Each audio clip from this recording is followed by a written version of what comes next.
اللہ تعالیٰ نے قرآن مجید فرقان حمید میں ارشاد فرمایا ہے کہ فَاسْأَلُوا أَهْلَ الذِّكْرِ إِن كُنتُمْ لَا تَعْلَمُونَ،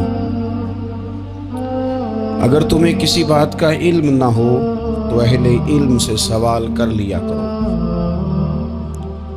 اہل ذکر سے پوچھ لیا کرو۔ سوال کرنا بڑا اچھا عمل ہے، لیکن سوال صرف ضرورت کے وقت اس سوال کو پوچھا جائے جس سے جہالت ختم ہو، انسان کے علم میں اضافہ ہو، اپنے شعور کو بلند کر کے مسئلے کو سیکھ کر پھر بندہ اس پر عمل کرنا شروع کر دے۔ نبی پاک صلی اللہ تعالی علیہ وسلم کے صحابہ حضور سے سوالات کرتے تھے۔ امت کو اجازت دی گئی ہے کہ وہ اپنے علماء سے، اہل علم سے، ذی شعور لوگوں سے مشاورت کرے، اور جس چیز کا علم نہیں ہے وہ اس شعبے کے ماہر سے جا کر اس کے متعلقہ وہ رائے لے۔ بہت زبردست مفتی بھی ہو، جید قسم کا عالم ہو، کتاب و سنت پر، سیرت پر، تصوف پر اس کی پوری دسترس بھی ہو، تو پھر بھی اسے حکم ہے کہ اگر وہ بیمار ہے تو وہ ڈاکٹر سے رجوع کرے، اس سے وہ سوال پوچھے، اپنی تسلی کرے اور اپنے حفظان صحت کے اصولوں کے مطابق وقت گزارے، لیکن وہ ضرورت کا، بے تکا نہیں، غلط نہیں، بحث کے لیے نہیں۔ نبی پاک صلی اللہ تعالی علیہ وسلم نے اس کی حوصلہ افزائی ان الفاظ کے ساتھ فرمائی ہے جو ابو داؤد شریف میں موجود ہیں۔ حضور علیہ الصلوۃ نے فرمایا کہ جہالت سے نجات حاصل کرنے کا ذریعہ سوال ہے۔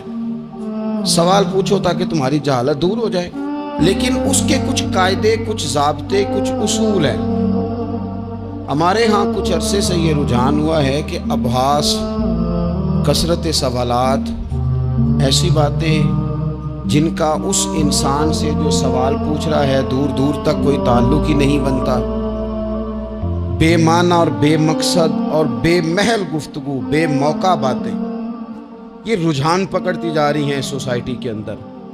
ہر شخص کو تجزیہ نگار بنا دیا گیا ہے، ہر شخص کو عالم بنا دیا گیا ہے، ہر شخص کو ڈاکٹر ڈکلیئر کر دیا گیا ہے، ہر بندہ اپنی مرضی کی رائے دے رہا ہے۔ اس کا نقصان یہ ہوا ہے کہ ملک تیزی سے غیر مستحکم ہوتا چلا جا رہا ہے۔ بگڑتے، بکھرتے، ٹوٹتے خیالات، بہت زیادہ جب باتیں ہونے لگ جاتی ہیں، بہت زیادہ جب بحثیں ہونے لگ جاتی ہیں تو وہ نفرتوں کو جنم دیتی ہیں، وہ اذیت کا باعث بنتی ہیں۔ قرآن مجید فرقان حمید آپ دیکھیے تو سورہ بقرہ میں سے جو آیہ کریمہ میں نے آج تلاوت کی ہے خطبے میں، اس میں اللہ تعالیٰ نے فرمایا ام تریدون ان تسألوا رسولکم کما سئل موسیٰ من قبل، کیا تم میرے نبی پاک علیہ السلام سے بھی اسی طرح ہی سوال کرنا چاہتے ہو جس طرح حضرت موسیٰ کی قوم نے ان سے کیے تھے؟ جس طرح پہلے حضرت موسیٰ علیہ السلام سے سوال کیا گیا تھا، تم بھی میرے رسول سے اسی طرح سوال کرنے کا ارادہ رکھتے؟ کبھی بنی اسرائیل والوں نے کہا کہ ہمیں پتھر سے پانی نکال کے دیا جائے، کبھی کہا کہ ہمیں کھانا من و سلوہ دیا جائے، کبھی کہا کہ ہم اس وقت مانیں گے جب رب کو اعلانیہ دیکھ لیں۔ کیا تم میرے رسول سے بھی اسی طرح ہی سوال جواب کرنا چاہتے ہو؟ ضرورت کے لیے سوال ضرور کریں، یہ پہلا ہی سپارہ ہے۔ حضرت موسیٰ علیہ السلام کا زمانہ مبارکہ ہے، ایک شخص نے اپنے کزن کو، اپنے چچا کے بیٹے کو، چچا زاد کو قتل کر دیا اور خود ہی اس کا مدعی بن کے حضرت موسیٰ کے پاس آیا کہ بتائیے جناب میرے اس بھائی کو کس نے قتل کیا ہے؟ حضرت موسیٰ نے ایک سادی سی بات کی، کیا فرمایا؟ وَإِذْ قَالَ مُوسَىٰ لِقَوْمِهِ إِنَّ اللَّهَ يَأْمُرُكُمْ أَن تَذْبَحُوا بَقَرَةً، حضرت موسیٰ علیہ السلام نے اپنی قوم سے کہا کہ اللہ تمہیں حکم دیتا ہے کہ ایک گائے ذبح کرو، گائے کا کچھ حصہ مقتول کو مارو، وہ خود اٹھ کے بتا دے گا مجھے کس نے قتل کیا ہے۔ یہ پہلا سپارہ ہے قرآن مجید کا، آپ اس کو دیکھ لیں، یہ آیت نمبر 67 سے شروع ہو رہا ہے۔ تو اب وہ چونکہ ذبح کرنا نہیں چاہ رہا تھا، اس کو پتا تھا کہ مجرم تو میں خود ہوں، وہ ذبح چونکہ کرنا نہیں چاہ رہا تھا، اس سے کہا کہ مارو ایک حصہ گائے کا، اس کو تو یہ اٹھ کے بتا دے گا۔ تو اس نے جواب کیا دیا؟ قالوا اتتخذون ہزوا، کہنے لگا آپ میرے ساتھ مذاق کرتے ہیں؟ کبھی ایسا بھی ہوا ہے؟ قال اعوذ باللہ ان اکون من الجاہلین، حضرت موسیٰ علیہ السلام فرمانے لگے میں اللہ کی پناہ مانگتا ہوں میں جاہلوں میں سے ہو جاؤں. ہر وقت مذاق کرتے رہنا یہ تو جاہلوں کا طریقہ ہے. کن کا ہے؟ حضرت موسیٰ نے کہا ہے، قرآن پاک ہے. ہر وقت مذاق کرتے رہنا، خوش طبعی اور چیز ہے، مسکراتے رہنا، لیکن کسی کا مذاق ہر وقت اڑاتے رہنا کن کا طریقہ ہے؟ جاہلوں کا. جب کہا نہیں ذبح کرنی ہے تو اب ذرا دیکھیے کرنا نہیں نہ چاہ رہے. قالوا ادع لنا ربک یبین لنا ما ہی. کہنے لگے اے موسیٰ پھر آپ نہ رب سے دعا کریں کہ وہ ذرا کھول کے بتائے وہ گائیں کس طرح کی ہو. ارادہ نہیں نہ ذبح کرنے کا، آپ دعا کریں. قال انہ یقول انہا بقرۃ لا فارض ولا بکر.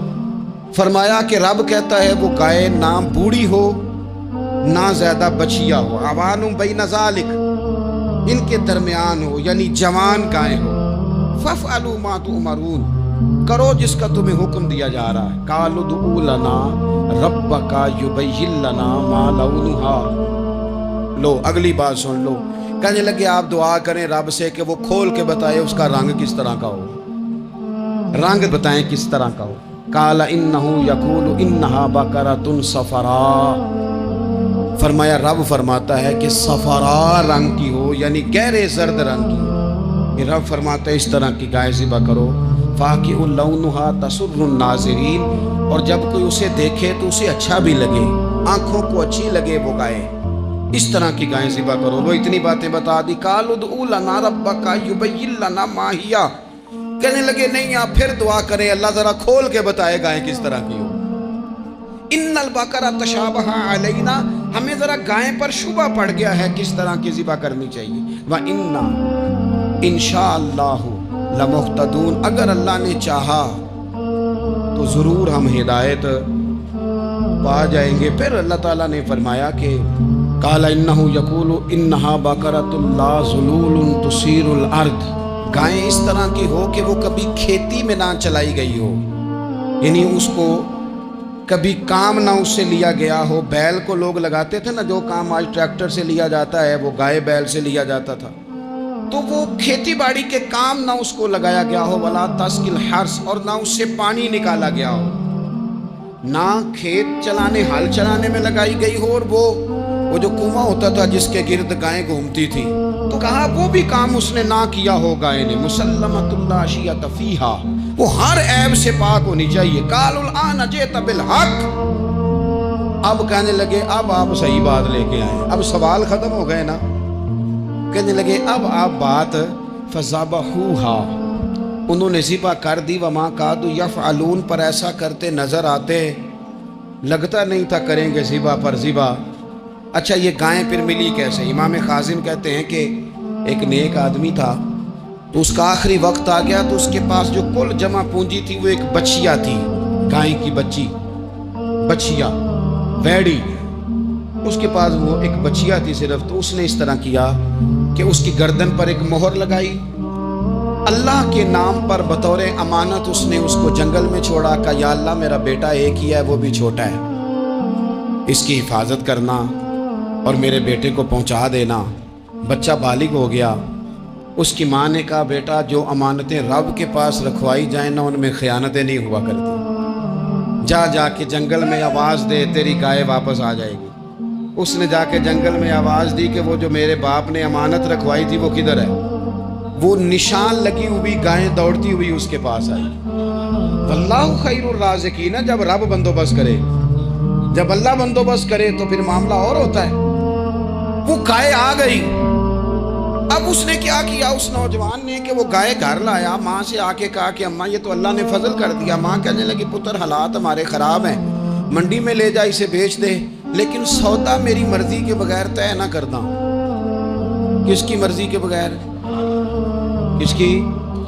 اماں کی مرضی. اور سنو یار، تھے کچھ لوگ جن کو لوگوں نے تانے بھی دیے کہ تم ماں کے پیچھے لگ گیا ہے، لوگوں نے بڑا کچھ کہا، پر جو ماں کی مرضی پہ لگے ناکام نہیں ہوتے زندگی میں. یہ دیکھو ماں کی مرضی پہ لگا. اس کی قیمت کتنی تھی گائے کی؟ بڑی مہنگی تھی، پر 3 دینار کی تھی. منڈی میں لے گیا، 3 دینار اس کی قیمت لگ گئی. تو ماں نے کہا تھا میری مرضی کے بغیر سودا نہ کرنا. اب بچے تو نہیں نا مانتے، اماں کو کیا پتا باہر بزنس کیا ہے، لین دین کیا ہے، پر ماں نے کہا تھا میری مرضی، بندہ دے رہا ہے